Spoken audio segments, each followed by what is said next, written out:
Hello there, it's me here, it's Jack at home. Home is the headquarters of bakewithjack.co.uk. It's just my house. I'm here at Bake with Jack and I want to talk to you about the Bake Off. This week my video is going to be long, so sit tight. I'm just going to go for it and I'm going to cut it and chop it up and chop out the bits where I mumble too much to give you the highlights. By now, this is episode 9? By now this is episode 9 of my little video series and I hope you've enjoyed it, and I just want to take a moment to say thank you so much for liking, for sharing, for commenting on my videos. It's nice, it's really touching that people like what I talk about, and a little bit mind-boggling too for me. We've been here for a while now and I want to, in case anyone's wondering who Jack is and what I do, I just wanted to say I teach baking courses to people. I work really hard at home putting together unique and fun and really cool baking classes for you. I travel to people's houses and I teach them how to bake, and it is wicked fun. I have an amazing time and it's all about you. It's not about the bread or the pastry. It is to a certain extent because I love all that stuff, but it's all about meeting you, hanging out with you, showing you something new, baking together. That's why I do what I do, and that is what I do. If you want to have a look at what I do, check out my website. It's bakewithjack.co.uk. You get a really nice idea of what it is that I do, how I spend my days, how I earn my crust, and there's some recipes and bits and bobs on there as well. You can have a look at that too. Right, Bake Off episode 9. A little bit of sadness this week, and in fact Twitter was on a downer afterwards. Everyone was so upset afterwards. No spoilers yet, but I'll tell you a little bit later. It was patisserie week this week. Episode 9, semi-finals. Next week is the final, and that's a little element of the sadness, but it's inevitable in a way. Andrew fluffed this puff pastry at the beginning. It was a Parmier's round. Andrew fluffed up his puff pastry, which is a real shame, but it didn't shake him. It cracked when he rolled it, it broke, but it didn't break Andrew, and he regrouped and he had lost an hour, but he smashed out another batch of puff pastry, and at the end of the round he triumphed. Well done, Andrew.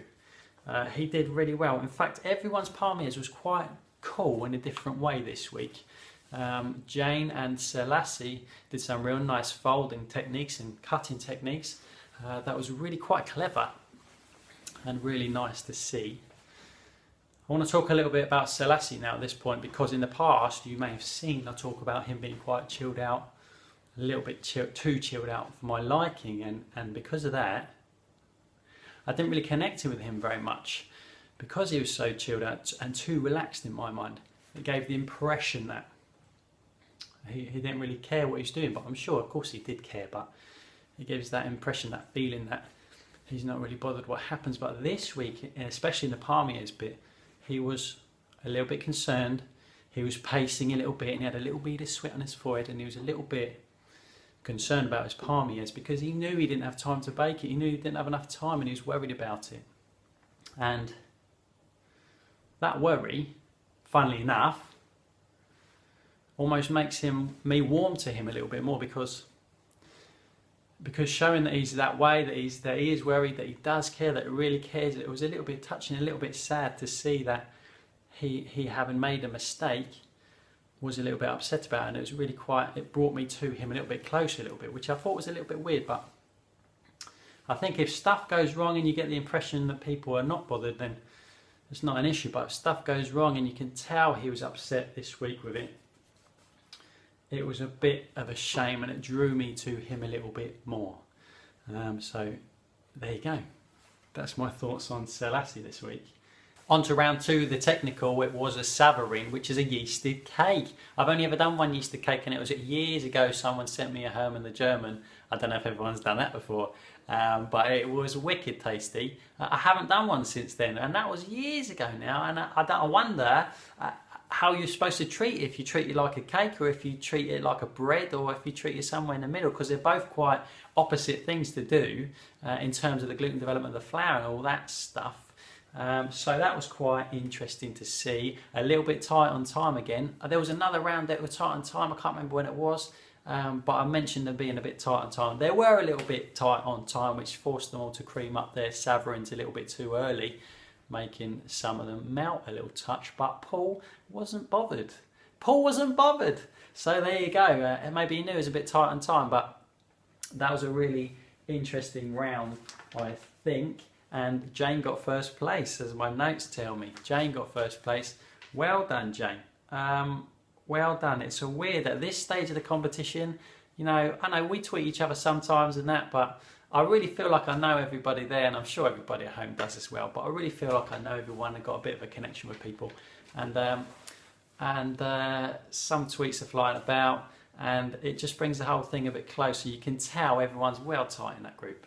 Everyone's really tight and have a great time week on week, and it's really nice to see that happen, and that you get the feeling that whoever wins, and everyone's going to be happy with it because they're all buddies now and taking care of one another, which is lovely. Mary's back on it again this week. It's nice to see her back in the game because Mary tried that marjolaine and she absolutely loved it.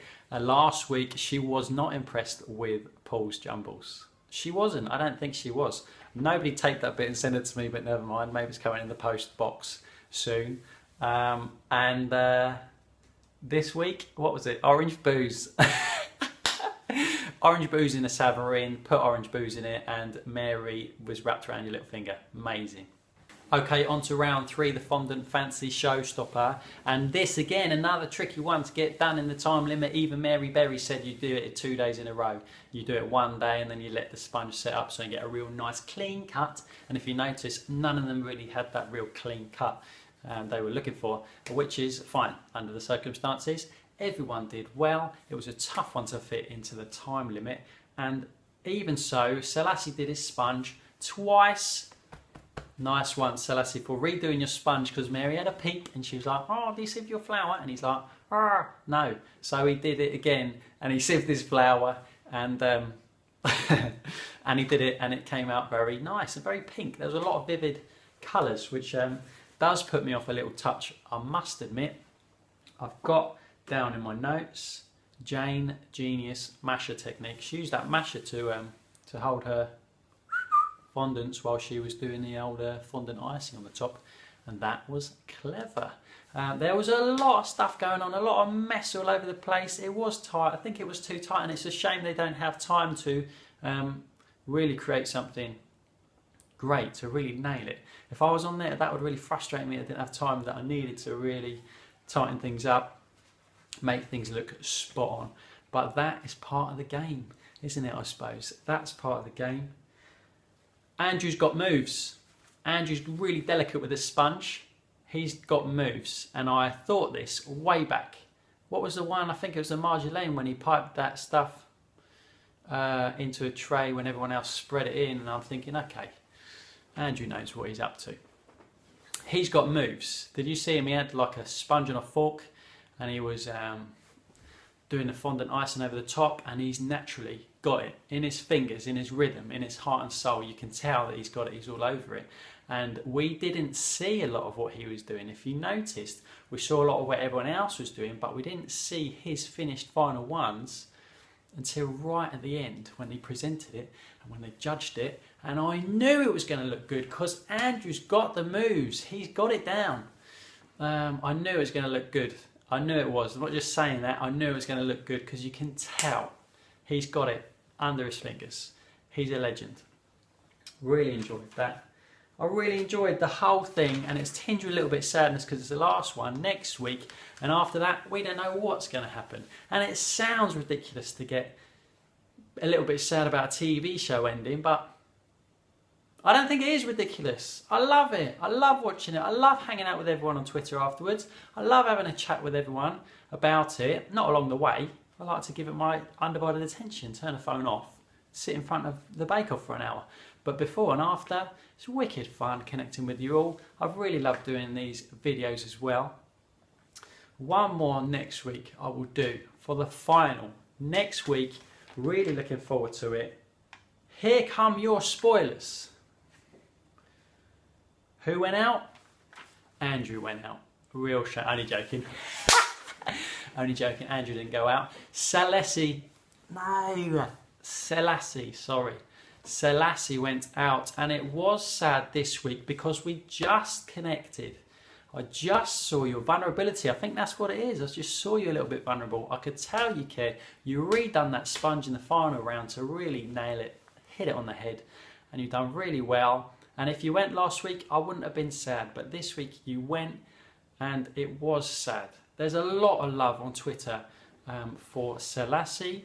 Afterwards, lots of hearts were broken. And real shame to see you go. 3 people left. Star Baker was Andrew again. Nice one, Andrew. I don't know if you know, but if you watched the first one, I said, oh, I've got my eye on Andrew and I've got my eye on Jane. Just to let you know, it's there in evidence on YouTube forever. Go and have a peep in it. Andrew and Jane and Candice in the final. Congratulations. One more week to go. I'm excited, I'm happy, and I'm a little bit sad, and I'm most definitely going to be upset after next week. But if you're into this, you must be. If you watch all the way to the end of this video, it is long. Well done. Thank you so much. I'm Jack at Bake with Jack. Click subscribe if you want to. I'll put videos on here about baking all the time. And one more thing I was going to say, come and hang out on Twitter. Twitter's really cool. We can connect super fast and have a chat. I really enjoy hanging out there and meeting you all. So thank you so much. I look forward to seeing you again next week for the final. And have a nice week. Spend a couple of days feeling sad for Selasi and then let it go and move on. See you next week.